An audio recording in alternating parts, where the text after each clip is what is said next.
When you travel a lot, sometimes you'll get the Porsche treatment, like this frequent traveler. Join me as today's guest, Mike Inman, talks loyalty, safety, and some of the perks of frequent travel. Hi everybody, and welcome back to my channel. Thank you very much for joining me once again. Today I'm going to be continuing with my interviews, and I'm focusing once again on people who have status with airlines, who travel very, very often. However, due to the current COVID-19 pandemic, well, as you all know, travel has been severely impacted. I myself have only taken one flight this year during the actual pandemic.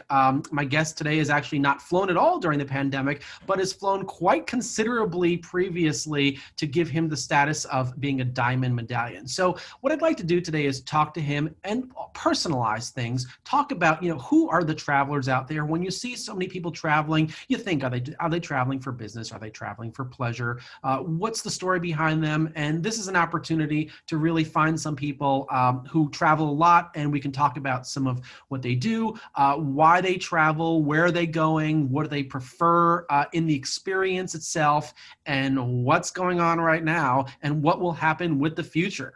So today, I am happy to have Mike Inman on board with us today. Mike is based out of Denver, and Mike is a very, very frequent Delta traveler, despite being in a city where Delta does not have a very large presence. So Mike, welcome aboard to the channel today, and I'm very happy to have you with us. Peter, thank you for having me. Absolutely. So go ahead and tell me a little bit about yourself. You travel very, very often, of course, prior to the pandemic. Can you tell me if that travel is business related or is it leisure travel? How do you get to the point where you're able to achieve such a high level of status with the airline? Sure. So 10 years ago, I started traveling for a living. I teach negotiations around the world, and I've been on 6 continents with Delta. I travel to Europe at least 10 times a year. And with Delta, I rack up miles. I'm sitting on 1.2 million miles right now that my wife was supposed to use this year to start traveling with me.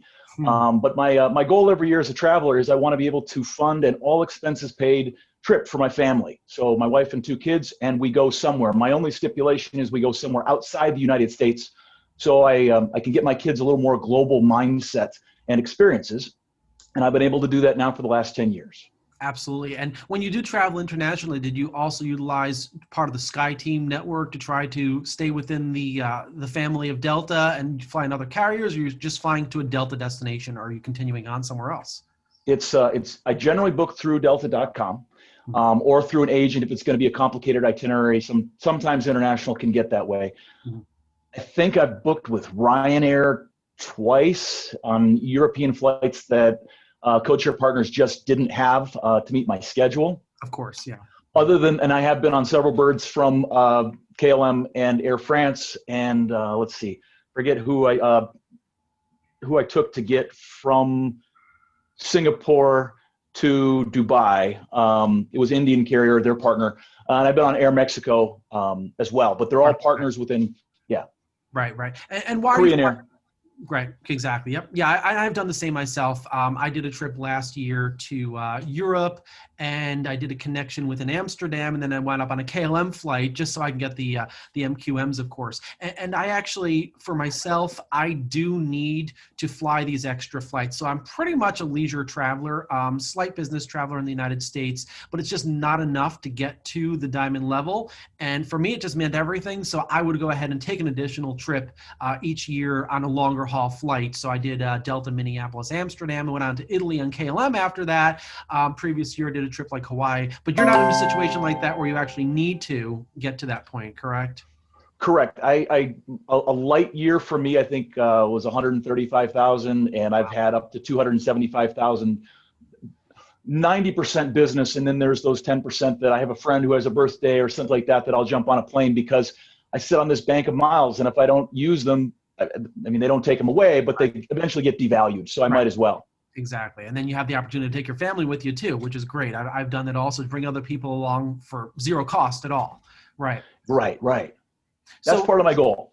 Absolutely. So you're out of Denver. Denver is a big united city, of course. Yes. Why are you flying on Delta? if you So haven't I don't like to talk tried. negative about people, but I'll give a little factual experience. When I moved here, I was a Delta Diamond, and I tried to jump over to the United program, thinking it would be much easier. And I went through the process online to get status match. Now, at that point in the year, I had 115,000 miles with Delta. I had not reached Diamond for the year, and United has a top tier status at 100,000. But they don't status match that way. They don't status match based on miles. They status match based on program for program. Right. So they put me into their second tier program. So I believe you always have to try. You always have to, you can be polite and ask nicely, but keep asking. So I wrote in and I said, hey, listen, I'm a little bit of an exception here. I'm over your 100,000 criteria, but I'm not Diamond yet this year, but I have been for years past. Can you please make an exception? And they said no. So I said, I need to talk to a manager. And when I finally got a manager on the phone, they said, sir, this is the way the program works. And I said, okay, so what I heard you say was you want me to go fly 10,000 miles more with your competitor, and then you want me to transfer over to you. Yeah. And they said, yes. And I said, does that really sound like a smart business move? Mm-hmm. And they said, no. And I said, it doesn't sound smart to me either. And they said, well, that's the way it is. I said, there's no one that can improve it. And they said, no, you got to go fly 10,000 more miles with Delta. And I said, thank you. I don't want to do business with somebody who doesn't make smart business exceptions. I get rules, but there should always be a way to get an exception. During that time period, I had booked 5 trips on United, and of the 5, 3 were completely canceled and 1 was rescheduled. And on 1, I came off the plane. I had already looked on the app for opportunities, for options. Then I looked on the board, and they had different flight options than my app had. United app, United terminal. Yeah. Mm-hmm. So I called in the line and I said, hey, listen, I'm getting confusing information from your app and from the overhead here in the terminal. And the lady said, oh, it happens all the time. And I said, no, that doesn't happen all the time. There needs a professional traveler needs accurate information to make good choices. Right. So I said to United, I'm not going to fly you anymore. And I make the connections on Delta. I could do nonstops on United, and I don't. Right. Because Delta everybody has mechanicals. Everybody has weather. Yeah. Delta handles it better. Consistently. What hubs do you normally fly to on Delta? So I'll go through Atlanta a lot because that's their major hub. I have several little tricks for me that work. In the wintertime, I try to go through Minnie or Detroit, and people go, but it's bad weather up there. I go, I know, but Detroit can handle 8 inches of snow, no problem. Yeah. If Atlanta gets a dusting, that's it. Yeah. They are shut down. So even though they get more snow in a Detroit or Minnie, I go through them because of the way the airport can handle it. But that's just my personal choice. And then, of course, I'll end up in Salt Lake a lot, and I haven't been to the new part of the sky, the airport in Salt Lake. I'm looking forward to that. Yeah. Mm-hmm. Yeah, I hear it's great. All the Deltas are saying really good things about it. And then it's a quick little hour flight from Salt Lake to Denver, and there's plenty of them. So if I get stranded somewhere, I can always jump in a hotel and make it home the next morning. Absolutely, yes. No, and I just did see some reviews of the Sky Club over in Salt Lake. It looks absolutely fantastic, very, very large. Yeah. So you haven't traveled at all since March. Yeah. Right. Is this by choice, or is it a company rule? Or I mean, I am seeing what I'm noticing, at least on my trip. My trip was a personal trip. That there's more of a need for what they call the VFR, the visiting family and relatives type of a traveler these days. That's what you really see out there. For what reasons did you not fly? I've done no business travel this year. I actually was asked to do one business trip, but I didn't because I live in New York, and it was to a state where you had to quarantine from upon return, so I didn't bother to do it. I kind of just did what we're doing here. Why are you not traveling right now? So 100% of our business used to be in person. Mm-hmm. When we're in person, we can answer questions in real time. You can do that on Zoom now. We can make people pay attention. I can see if somebody is not paying attention. I can say, hey, listen, this is important to you, and here's why. I can explain it to them. Exactly. We do role plays as a part of our business. We actually orchestrate that one person will be on the buy side of the negotiation, one person on the sell side, and we'll coach them through that. Mm-hmm. And we told ourselves for years there is no way to replicate that in any format. Yeah. And in March, we were 70% booked for the year, and then COVID hit, and we went to zero. And when life gives you lemons, you can either rock yourself in the corner or you can fight back. Mm-hmm. So we said we're going to figure out how to conduct our business in Zoom and in videos. So we've done that. We've had several clients say to us, "You better figure out Zoom." They started this way: "We love you. We really hope you can. If you don't figure out Zoom, we're not going to do business with you. We are not traveling anymore." So it's our customers' corporate policies that have put us at home, largely. We've had several clients say, maybe we can we schedule you? And then they'll get a quarantine or something like that in their location.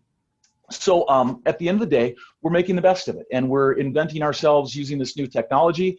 But I really can't wait to get back on the road, because I come to enjoy learning new things about cultures and people. I miss it. I miss life on the road. I used to have an awesome life. Now I have a good life. I want to get back to my awesome life. Absolutely. For all of us, of course. Yeah. What about any personal travel? Is there a reason why you have not taken any personal travel at all? Do you feel comfortable? Would you feel comfortable getting on an airplane today? Or is the destination more of a concern? What are your thoughts on that? So I've been monitoring very closely. As I mentioned when we started this interview, I like to take my family outside the United States. Right. Just to get them that experience. Yeah, I've taken some driving trips and things like that. A friend of mine said, "Hey, let's meet in Tennessee," and I said, "Well, they're shut down. I'm not going to go somewhere that's shut down." And then with the restrictions on getting into countries and the quarantines, we haven't. So I've been following closely. I told my wife, if you want to, we can go to Egypt. Always wanted to do that. It's on my bucket list. And they're open to U.S. travelers. Let's see, Costa Rica just opened up, but we were in Costa Rica a year ago. Morning, yeah. Panama is opened up. So I'm like, we were going to go to Panama one year, and so we might end up there. But really, it's just been a wait and see kind of thing. It's not about the air travel for me. It's about getting to a country and then being able to enjoy the experience. Right. I don't want to go sit in a hotel room in Germany. Exactly. Love the Germans. Right. But I can sit in the Hilton or a Marriott anywhere. So exactly, yeah. Yeah. So what are your thoughts? You're basically going from up here to nothing at all. I've got a little bit that I was able to accomplish this year. Everyone's status, and this doesn't apply just to Delta, just thoughts for all airlines, what they should be doing. Everyone's status, of course, has been extended to the next year. So you literally don't need to work at it. And honestly, yeah, I do work at it. I do try to get to that goal. For the next year, for 2022, not much has really been announced. I know some airlines are lowering the threshold. I think American actually just came out with that about a week or two ago, saying that, well, you don't really need to fly as much. But the problem is, especially for someone in a state where I'm from, New York, these quarantine rules are just really, really putting a hold on most travel. There's about maybe, 10 states that I can go to without having to return home. So I'm able to do a lot of the travel, but my destinations are cut short. I'm not really able to do that mileage run to Amsterdam and back again because it's just not going to be feasible. You could. The Amsterdam airport's not bad, but you don't want to go and come back. I get it. Yeah. I did that once. I did JFK to LAX and came right back just for the LAX. I don't like that. LAX is my least favorite domestic airport. Well, and it happened to be the same airplane actually going both ways. So I just literally stepped off the airplane, stood there, and just got right back on it again. Didn't really do anything at the airport. Good for you. But what are your personal thoughts on that? I'm trying to get some sense of what people actually want. Is it a goal of yours to be able to get to that level of status, and how can you actually do it? What do you suggest the airlines do? What are your recommendations on that? Can you speak to that a bit? Sure. I'll give you one example of something that I think Delta didn't really look at all the game theory, or maybe they did and they had better data than I have. I could travel this year, but the MQDs aren't waived or don't roll over. Right. So it's in my best interest, if I want to hit my MQD level, to wait and travel until January. Yeah.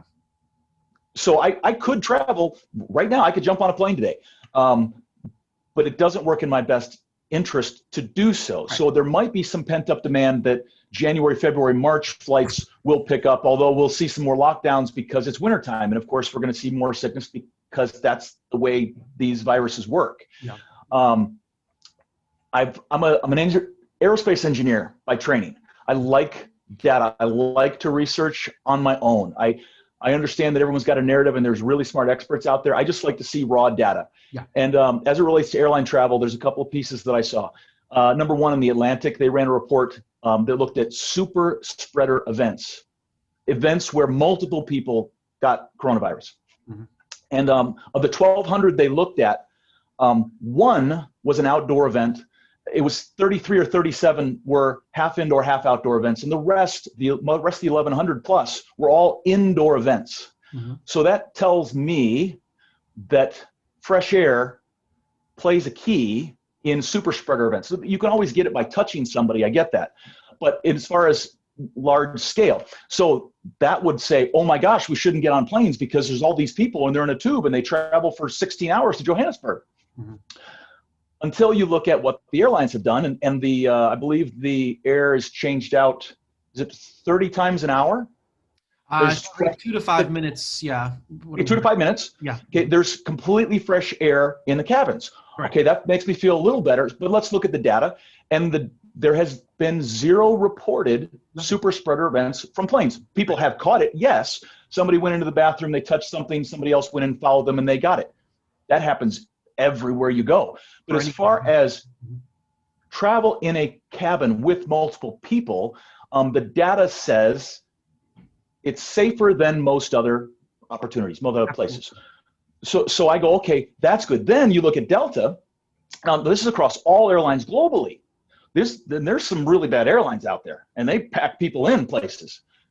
With Delta's policies of spreading people out and not booking the middle seat and stuff like that, I believe, personally, the data says traveling on a Delta tail is very, very, very safe relative to going to the mall or going to school. And that data says school kids are safe. So I'm trying to be objective about it, and I will be getting on planes whenever I can. Okay. So do you believe, though, that the airlines, you can't predict next year what's really going to happen. Do you believe that they should take exactly the same model as they used for this year and apply it to next year, just by blindly or just automatically extending status to everybody? Because or you're more of a proponent of lower the thresholds or something else? That's a fascinating question, Peter. So I worked with Doug Parker and Scott Kirby when I was at America West Airlines, and Doug and Scott grew that. They bought US Air and then bought American, and then Scott moved over to United. They're really, really, really smart guys. Scott is spooky smart, and he likes to try things. I think America West was the first ones to give away the first class seating, and we all said, wait, why would you give that away to your reward program? And he said, we don't sell them anyway. Yeah, the Advantage program, yeah. Mm-hmm. Right. So he likes to look at things differently. I like when there's lots of different people trying lots of different things, because then you can see what works and what doesn't. So what I'm hoping is somebody in the airline industry is saying, okay, look at this policy, look at that policy. This is what this airline is doing. This is what that airline is doing. And I completely appreciate taking a cautious approach, the safest approach theoretically possible. Love that. And then comparing it with 6 months of data. So what I'm hoping is starting January, February, March, that the airline industry gets together and they say, okay, let's look at what was supposed to happen in theory and what did happen in practice. And then let's make policies around the real world results.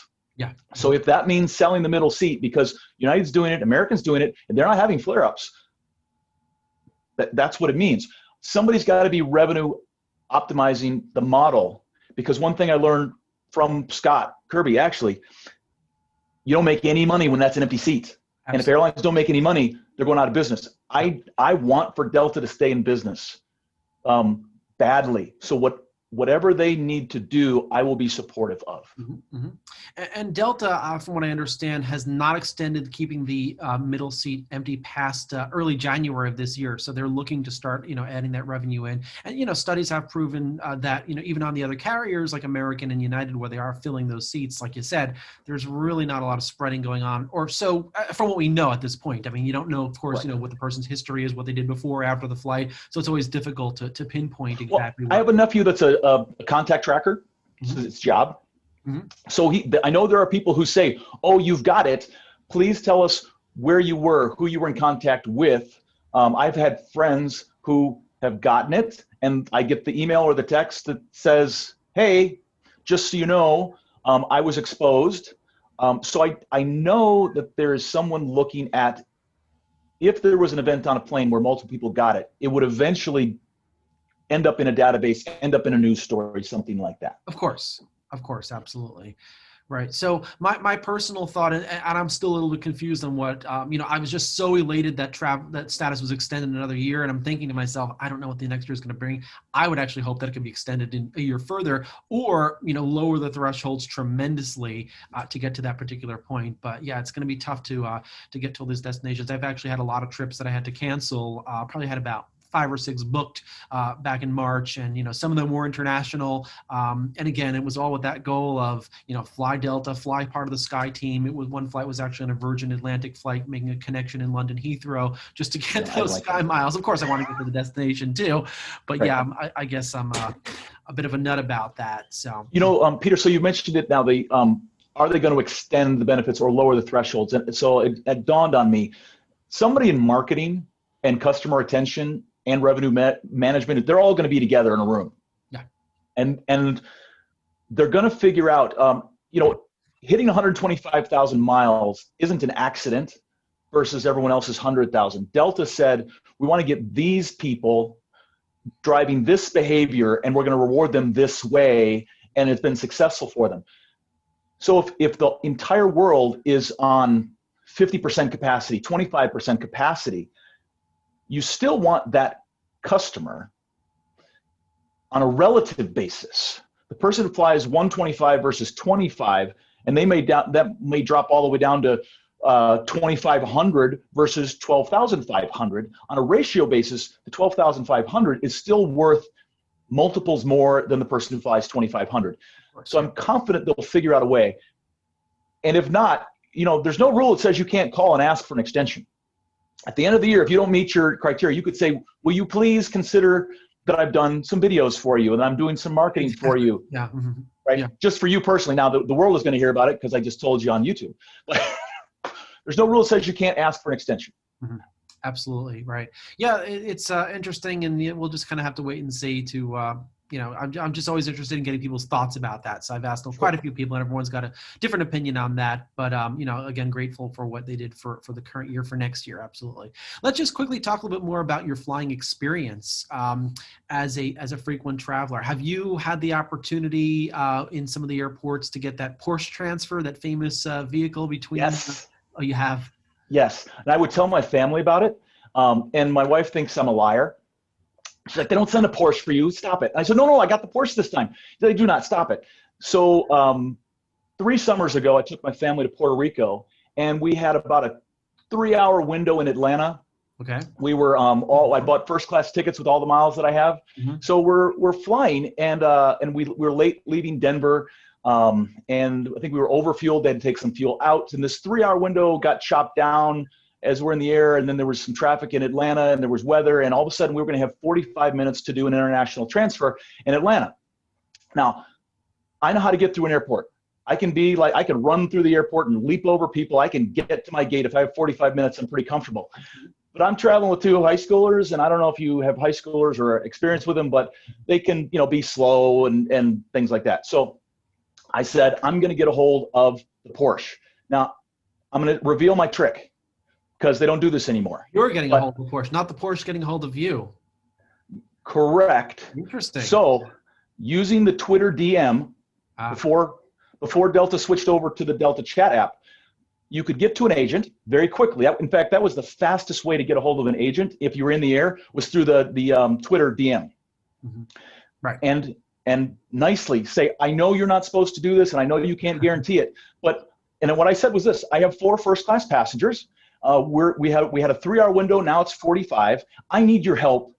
And this is the words I used. You're the only person in the world that can help me right now. True. Who else are you going Right? to Instead of calling up and saying Delta sucks and you're going to screw my vacation, I just said, this agent they're just doing their job. Right. And it's not their fault. All these things happen. So I said, you're the only person in the world that can help me. Will you please ask for the Porsche? And she said, sir, we can't guarantee. I said, I understand. I'm letting you off the hook. If it doesn't show up, it is what it is. Right. I'm asking, will you please? Mm-hmm. So we go to get off the plane, and everyone's got their stuff, and they're trying to hurry. And as we get off, there's a sign that says Inman family. Very nice. And we walk down, and my kids are like, wait a minute, that's a Porsche. We don't have a Porsche. And my wife is like, I thought you were lying to me. I'm like, nope, I was not lying. And we sped across the tarmac, and we got to our flight.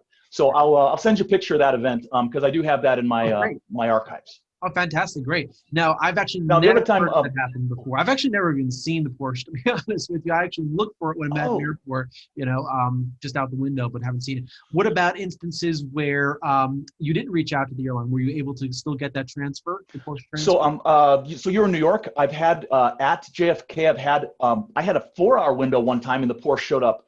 And I said, what are you doing here? Did something change? And the guy says, nope, surprise and delight, sir.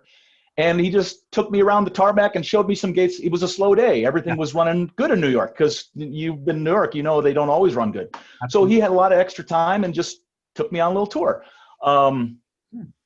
I've asked for it before, and I know from the Delta Facebook group that we're both a part of, there's some people who think that's inappropriate. Now, I can understand why. I can understand, as I mentioned, if you call up and demand it or expect it, right. I think that's wrong. I never expect it, but I'm not afraid to ask. Right. And be polite and courteous. And sometimes they take pity on me, and it shows up. I've probably had it. I've had it at least 6 times over the past 6 years. No rhyme or reason sometimes, but generally speaking, if there's weather and there's a short window and I'm really nice, they'll have it there for me. So yeah, that's a great experience with Delta. I'll give you one other example of how Delta goes above and beyond. I hope I'm not going to get them in trouble for this. I was in JFK, and I was doing some emails in the Sky Club, and I thought I knew what gate I was supposed to be at. I check all the time, and I left the Sky Club after doing a bunch of emails, and I showed up at the gate, and my plane to Heathrow wasn't there. And I said, where's the plane? And the lady says, there's no plane to Heathrow here. I said, no, it's a gate. And she said, no, terminal. And it hit me that I was in the wrong terminal. She said, sir, and I was waiting a long time to board the plane. Yeah. Mm-hmm. Yeah. So she goes, this is what she did. She goes, run over there, go down those stairs. And I go, okay. So I'm running toward the stairs, where the stairs are in Terminal 2. And the person at the stairs is on the phone. And she goes, run down there and get on the bus. And I go, okay, I'll run down and get on the bus. So I run down and get on the bus. And I'm watching my clock. And it was past the pushback time. And I said, well, that's it. I'm going to miss this flight to Heathrow. Mm-hmm. I'm hoping there's another one that can get me there. And as we're going across the tarmac and we're following the rules, the bus driver's going a little bit fast, not too fast, but he's following the path. He's not going straight to the plane. And I'm like, yeah, I'm not going to make this. I'm 5 minutes past pushback. Yeah. Mm-hmm. So as we get there, he goes, run up those stairs, like not through the terminal, like just up the stairs. And I go, okay. So I run up the stairs, and I get to the top of the stairs, and there's a first-class flight attendant. She's got a glass of champagne, and she says, Mr. Inman, welcome aboard. I'm like, wow, this is fantastic. So this is where the part gets a little weird. I sit down on my seat, and the pilot comes on, and he says, hey, everybody, that light that was flickering? We fixed it. We'll be pushing back. So I went, oh, my God. They held the plane for me. That's a great So I don't know that they did. That's an assumption I'm making. Right. But that's the level that Delta goes to reward their customers. Absolutely. So Absolutely. I stick with them. Have you ever been invited to the 360 program also, or just stayed at the I haven't. Yeah. I know one, and I sat next to one. I have investigated. In fact, as a negotiator, I tried to negotiate. Delta had about job at that. There was 3 weeks where it was just problem after problem after problem. And I wrote in and I said, listen, I love you guys. I'm not going to threaten to move. In fact, I used the words, I said, I'm not going to go all Ann Coulter on you. If you remember, Ann Coulter went on a Twitter rant because she had to move seats or something like that. I said, I'm not going to go all Ann Coulter on you. I'm just saying, look at what happened over the past 3 weeks. I'm having a tough time. Will you please consider me for the 360 program? And they responded back, sir, we don't do that for anybody. I said, I'm not asking you to guarantee me to get in the 360 program. Mm-hmm. I'm just saying, will you please put it in front of the person who makes the decisions? And they said no. And I didn't get it. I don't know. In fact, I had, there was a year that I had $49,257.